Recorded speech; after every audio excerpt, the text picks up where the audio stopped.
Hello everyone and welcome to BrainQ.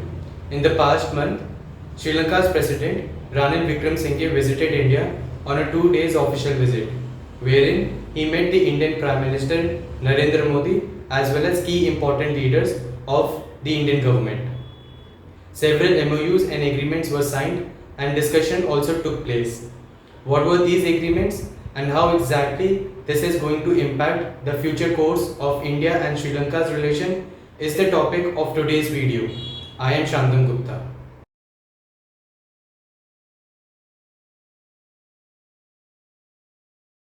The relations between India and Sri Lanka are very ancient and both the countries are celebrating their 75 years of diplomatic relation. And Sri Lanka appreciate the fact that India has always been there during the crisis situation. So, a stable, secure and prosperous Sri Lanka will be beneficial for the entire Indian Ocean region, not just for India and Sri Lanka. Out of many policies, there are two major policies. First is the neighborhood policy and second is the Sagar policy, which stands for security and growth for all in the region, in which the Sri Lanka holds a very important position. So out of many agreements that were signed between the two countries, I am going to briefly discuss one by one. So the first agreement that I am going to speak about is the maritime connectivity.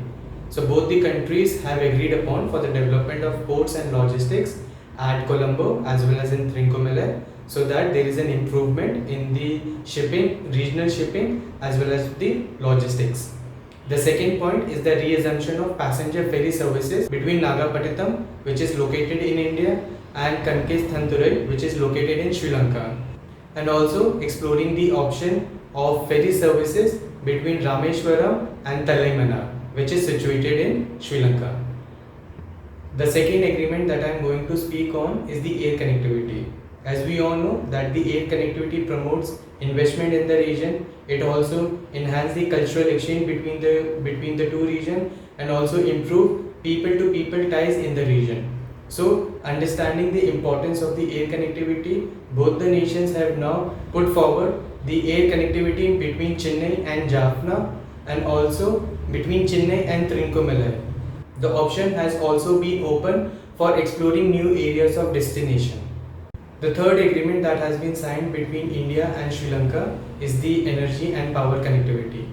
The Memorandum of Understanding has been signed in order to develop Sri Lanka's renewable energy potential, for example the offshore wind and solar energy, and by 2030 as aimed by Sri Lanka to develop 70% of its energy requirement from renewable sources. Secondly, the establishment of the power grid between India and Sri Lanka and to trade electricity with the neighboring countries, for example Bangladesh, Bhutan, India and Nepal. This will help Sri Lanka to lower the cost of electricity within the Sri Lanka and also to gain a large amount of foreign reserves which Sri Lanka requires at this point of time. There has been the ongoing discussion and cooperation for the development of Trincomalee tank farm, and further agreements have been signed in order to develop the Trincomalee as an area of industrial, energy and economic activity hub. Talks were also being held for the establishment of multi-purpose petroleum pipeline from the southern part of India to the northern part of Sri Lanka, which will ensure the regular and reliable supply of energy resources to Sri Lanka.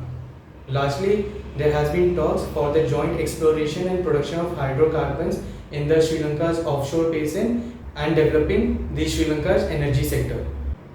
The next agreement is related to trade, economic and financial connectivity. The kind of economic support that India has given to Sri Lanka and the bilateral trade that exists between India and Sri Lanka during the COVID-19 pandemic as well as during the ongoing economic crisis in Sri Lanka is well evident. So the government of India is focusing on the investment from India to the several sectors of the Sri Lanka, for example the manufacturing sector as well as the economic zones. Talks were also held to designate the Indian rupee as trade settlement between the two countries and also to operationalize the UPI based digital payment system, for example the Paytm or Bharat Pay, for enhancing the trade and transaction between several businesses as well as common people. As we have already seen in India, there has been rapid development of digitalization, and so using the India digital public infrastructure and experience and building the same according to the needs of Sri Lanka, and also the developing of efficient and effective citizen-centric services for the Sri Lankan people. The last agreement that I am going to speak on is people-to-people connectivity. Keeping tourism in mind, which is the main source of generating foreign reserves for Sri Lanka, both the nations have agreed upon to promote the awareness and also popularize the ancient places of Buddhists, Hindus and other religious places of worship in Sri Lanka. Talks were also held to increase the cooperation in the field of education institutions, establishing of new higher education and developing skill-based campuses in Sri Lanka. And at last, both the countries have decided to expand the cooperation in the field of agriculture, information technology, medical science, space application, language and literature, etc. To conclude, all the agreements that were signed between India and Sri Lanka and the talks that were held between the two countries' leaders, work and action should be taken place to realize the benefit of these agreements on the ground. Secondly, the agreements that were signed will definitely gonna have a long-term impact on the relationship between India and Sri Lanka, which is based on shared confidence and trust. Please let me know your thoughts on the topic in the comment section. Thank you.